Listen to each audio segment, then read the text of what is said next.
Alex Kennedy. He's the managing editor of BasketballInsiders.com. He's with us now on the Sports Bash 97.3 ESPN. Alex, welcome back. How you doing, pal? Hey, I'm doing well. How are you? We're doing well, and we will dive into last night's games in just a minute. But as you know, yesterday, some reports out there mentioning the Sixers, and I thought there was two interesting parts of this report. One, the Noel and Teague name being mentioned in a swap, and two, the Keith Pompey addition to that said the Sixers have talked to about 15 teams for Noel and Okafor. Number one, let's get your take. Would you be interested in a Noel for Teague swap if you're Philadelphia? Honestly, I'm not sure I would do it for Jeff Teague. I just think Noel, he's a very good defensive player, and when I look at Teague's game, I'm not sure he'd be the best fit alongside, let's say, a Ben Simmons. He is a somewhat streaky shooter. He's average from three-point range. If I'm going to make a trade where I give away someone like Noel, who is a very good defensive player, who still has a lot of upside, I think I want a point guard who is, also has star potential, who can shoot the ball a little bit better. I threw this out on Twitter yesterday. I don't think this is going to happen, but I think an ideal trade potentially could be, someone like Isaiah Thomas in the Celtics, let's say. Now, I know Boston loves Isaiah Thomas, and that's not going to happen, but someone that can be a go-to scorer on the perimeter, someone that can knock down threes. Ben Simmons, who I'm assuming is going to be the number one pick for Philadelphia. Initially I had made the case for Brandon Ingram, but it sounds like it's going to be Simmons. You want to have shooters around him. So I think if you're going to trade Noel, you want a shooter at point guard. And Jeff Teague is pretty good. He's a decent shooter. He's gotten a bit better from three. But for most of his career, he shot, 34, 35% from three-point range. I think I'd rather have someone that can knock down threes next to someone like Simmons. And you also want to factor in, if you lose Noel, they really need to improve defensively and add some more defenders to that roster. Alex, what about the follow-up today? Also, by the way, the follow-up was that Nick Stauskas and or Covington could be involved in a deal like that as well. But the fact that 15 teams, it sounds like it's imminent that one of these guys is going to be on the move. Yeah, and I think that makes sense. I think that, when you look at Ben Simmons, he's someone that is going to play the four, but he's going to be on the perimeter at times. He's a point forward, but to get him on the floor, he's probably going to be playing the power forward position. So if you have Ben Simmons and Nerlens Noel and Joel Okafor and Joel Embiid and Dario Saric, that's just a ton of guys that can't see the floor at the same time. So it makes sense to trade one of those guys, especially because this team does have so many holes elsewhere. I think point guard is obviously the biggest hole that they want to fill. Jeff Teague, it's not surprising that his name is being mentioned because the Hawks, they were shopping him at the deadline, and Dennis Schroeder is, ready to be the starter in Atlanta. He's made it very clear he wants to start. So Jeff Teague, I think, is very obtainable right now, and that's why we're hearing his name. But it's good that the Sixers are talking to so many different teams because when you have assets like Okafor and Noel and all the picks that they have, you want to talk to as many teams as possible and really make them bid against each other. You want to try to get, the best deal possible. And I think they can probably find a better deal than Teague. If they ultimately do end up with Teague, it's not the worst thing in the world. He's a pretty good two-way player. And the thing with him, though, is just he's so streaky. He's inconsistent. There's times where he looks great, and there's times where you're just wondering, what's he doing out there? So that's somewhat frustrating, but that's the reason he's obtainable right now. If he were, a superstar player, he's not going anywhere. But I do find it interesting that Philly's talking to that many teams. And the one other takeaway I have from that is that it seems like they're very confident that Joel Embiid could, be playing next year. And I think that's a great sign for the Sixers. If they're willing to trade, Okafor and Noel, that's a good sign. Maybe we'll see Embiid. Alex Kennedy with us here on the Sports Bash. So, Alex, you talk about Jeff Teague. Would you do the deal if it was Schroeder then? Yes, I definitely would. I love his game. I think, he's, I'm kind of contradicting myself here because he's not a good shooter, but I just think he is a terrific player, and I think he has much more upside than Teague. I think he can increase his shooting percentage, but when you watch him, he's just great at facilitating. He's a terrific defender. I think if you're going to lose Nerlens, you want someone who can just be a lockdown defender. And, I've talked to a lot of point guards that have played against Schroeder, and they just describe him as a pest. He is just so hard to score against, a very good perimeter defender, and he's really developing as an offensive player. He can finish at the rim very well. He has already, developed a very consistent mid-range game, and his three-point shot is expanding. So, he would fit with the young core, too. You look at Jeff Teague, he's 27 years old. Dennis Schroeder, he's much younger. So I think that would make more sense, to be honest. Alex Kennedy's with us here, the managing editor, BasketballInsiders.com. Alex, I want to get, you mentioned, or we talked about the teams, and you said Embiid, that makes you have a better feeling about him. Noel, Okafor, the amount of teams. Do you think that there's going to be a lot of offers on the table for these two guys? Are the Sixers going to have really a smorgasbord of decisions to make, leading up to this draft? Yeah, for sure. I think anytime you have that many pieces that, play the same positions and also have that many picks, teams are going to be calling you. There's no doubt about it. At the deadline, teams started calling Philadelphia a lot. We heard about the Boston rumors and things like that. But teams are always going to call, especially when there's young players that have potential involved in the mix. Every executive, they look at guys that are young, and even if they have deficiencies, they think, oh, well, what could that guy do if he's in our system or our development program? That's how executives and coaches think. They always think they can get the most out of a player, whether that's narcissistic or not. But, that is what they think. So I think anytime you have young guys, and big men, too. We're talking about a lot of big men, and those are pretty hard to find in the NBA. Now, obviously, things are shifting more to a small ball direction in the NBA, but big men are still valued. So I do think that there's going to be plenty of teams calling and plenty of offers on the table. And really, in the past, that's how Brian Colangelo has worked. When he was in Toronto, he would talk to everyone. He would call teams and basically just have a board that had all of the potential trades and offers listed, and then they would go through and say, okay, let's rank these. Let's see which ones make the most sense. And that's typically how he kind of works things. So I expect them to talk to just about every team before the draft. Yeah, and should be busy for Jerry Colangelo. Alex, let's get your thought on the finals last night. Splash Brothers only 20 points combined. Livingston had that by himself, and yet they still walk away with a big win last night. If you go off one game, you don't feel good for the Cavs. Now, we know these games are each one little game series here, but what was your takeaway from the way the Warriors were able to win the game last night? Well, it's interesting. I mean, they're just so deep. It's incredible. I don't think there's a better bench in basketball. It's insane because you look at that bench and, they have a number of guys that should be starting on other teams. Sean Livingston, had a phenomenal game, but then you also had huge contributions from Leandro Barbosa, Andre Iguodala, Andrew Bogut, Harrison Barnes. Those guys alone combined for 66 points, and they shot 70% from the field. That's ridiculous. That's why they were able to win, even with Steph Curry and Klay Thompson struggling. So I do think that if I'm the Cavs, I don't feel too defeated right now, because I think they did a good job of limiting Steph and Klay. Their game plan to slow those guys down worked, and you have to believe that those other players, the role players, are going to come back down to earth. So I think if I'm the Cavs, there are some positives to take away from it, but I think the Warriors have to feel very confident right now. They have momentum. They obviously had momentum and confidence already coming off of that Western Conference Finals victory. And then now for the entire team to be playing so well and have this balanced attack, they have to feel very confident. So if I'm the Cavs, I'm trying to look at the bright side and the silver lining, but I'm feeling pretty good if I'm a Warriors player today. Alex, LeBron James just shy of a triple-double last night, 23, 12, and 9. But down the stretch, Mike and I were talking about how much one-on-one he had. Is that too much one-on-one from him late, or do you like seeing that from him?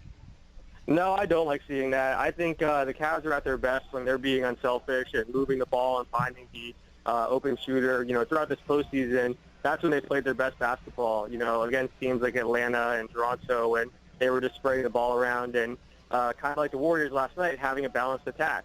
I think LeBron realized last night, okay, I have to take over because Kevin Love was struggling. Kyrie Irving shot the ball very poorly. So I think there's still times where LeBron reverts to that, ISO ball and hero ball because he thinks he has to. But there's no question that this team's at their best when they're whipping the ball around the perimeter and finding the open man. And there were times they did it last night. There were times where, they were hitting open threes and finding guys like Iman Shumpert and Kevin Love and guys were hitting open shots. That's when they're playing their best basketball.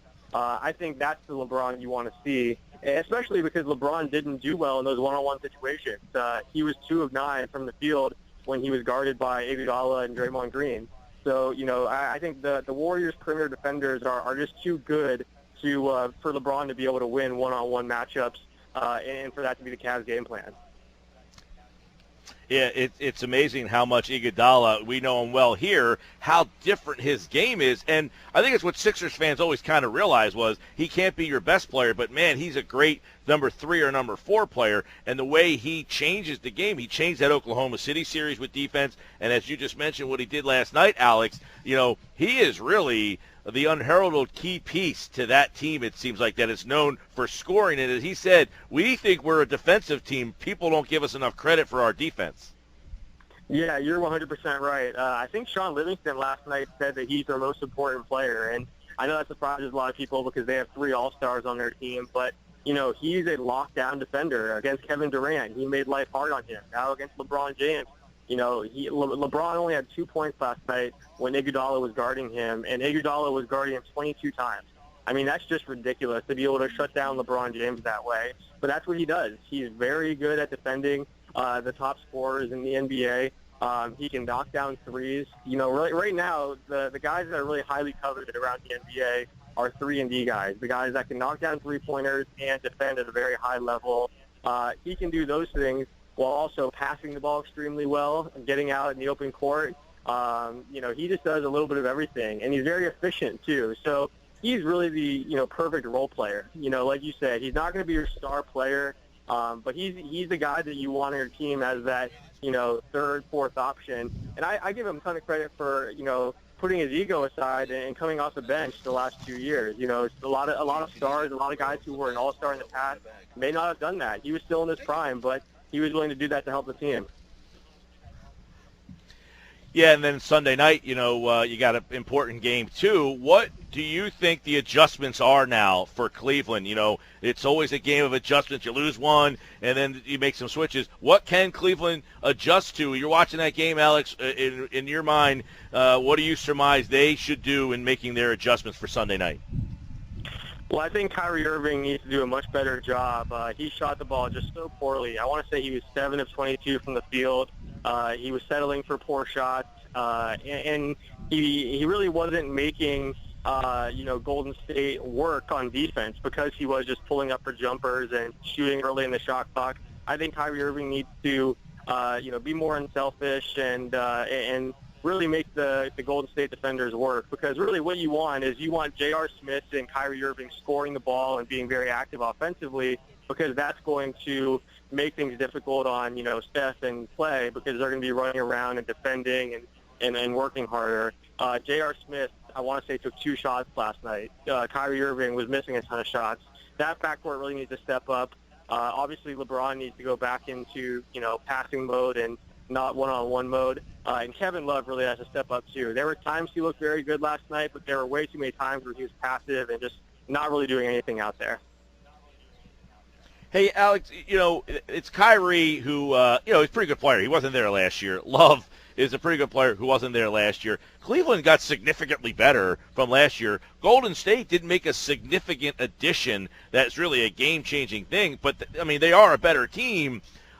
Is it surprising that Golden State was so dominant in the game, knowing that Cleveland made some big strides from last year's series where they were up 2-0?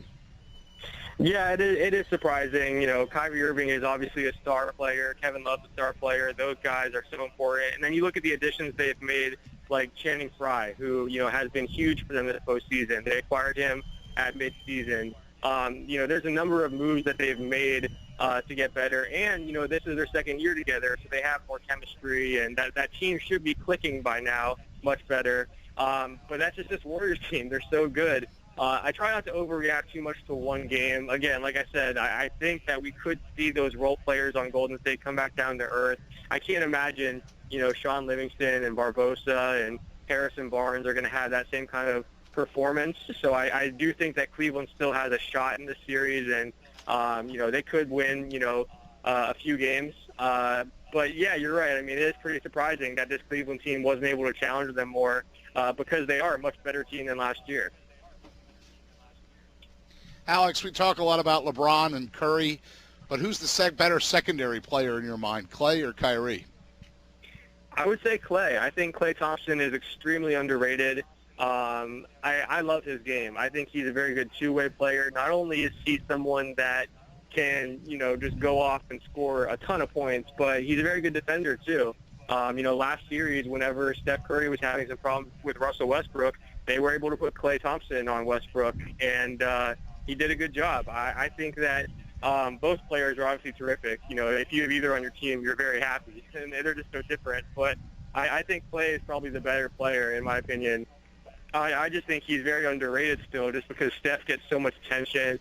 Draymond Green fills the stat sheet every single night and makes headlines. But I think Klay, on most teams, we'd be talking about him as a superstar, number one option. It kind of reminds me of when James Harden was on the Thunder. He obviously was coming off the bench, and it was a little bit different. But people looked at him and said, yeah, he's a pretty good scorer. But then, he goes to the Rockets and finishes second in MVP voting and really comes into his own. If you put Klay on his own team and surrounded him with the right players, I think he could be that kind of superstar top player, just like we saw Harden kind of emerge as in Houston.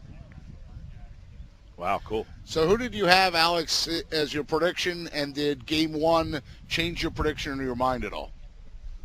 No, I chose Warriors in 6 before the series. I think that Cleveland's going to be able to bounce back. I think they can compete with this team because there are some nights where they're just knocking down a ton of threes and looking unbeatable. We saw that throughout the playoffs so far. So I'm not going to quit on Cleveland just yet. I think they can win a few games here. But at the end of the day, I do think that Golden State is a better team. And I think the main reason is they don't have to rely so much on, one or two players. Yeah, Steph Curry and Klay Thompson are fantastic, but Draymond Green can fill the stat sheet. And as we saw last night, they have 6 or 7 other guys that can step up and dominate at times as well. So I just think when you look at the depth, that's where I look at Golden State and give them the advantage. So I'll stick with Warriors in 6.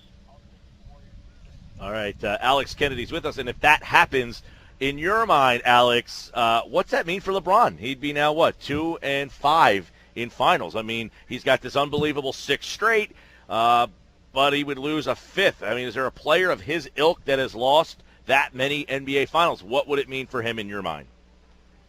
Well, it's interesting. Some people have made the Jerry West comparison, someone that was obviously a fantastic player, but someone that lost in the finals and really wasn't able to win as many championships as some people felt like he should have. His critics are obviously going to use that as ammunition to blast him and, talk about how he's not clutch and all that. But at the end of the day, he's run into some very good teams. I think they should have beaten the Dallas Mavericks when he was with the Miami Heat. But every other team he's faced, San Antonio, now this Golden State team, the previous 2 years, they are historically great teams. You can make the case that, San Antonio is a dynasty. You can make the case that if the Warriors win this year, they're a potential dynasty because they have this group locked up for years to come. So I don't blame LeBron too much. I think, there's always so much focus on rings and championships. I do think it could, hurt his legacy a bit just because people do focus on that so much, and his critics will use it, but I don't think it's the end of the world. He's Alex Kennedy. Check him out at basketballinsiders.com for more on the NBA, free agency, the draft, which hopefully we'll be able to chat about in a little bit. Alex, he's at Alex Kennedy NBA on Twitter. Thanks a lot. Take care.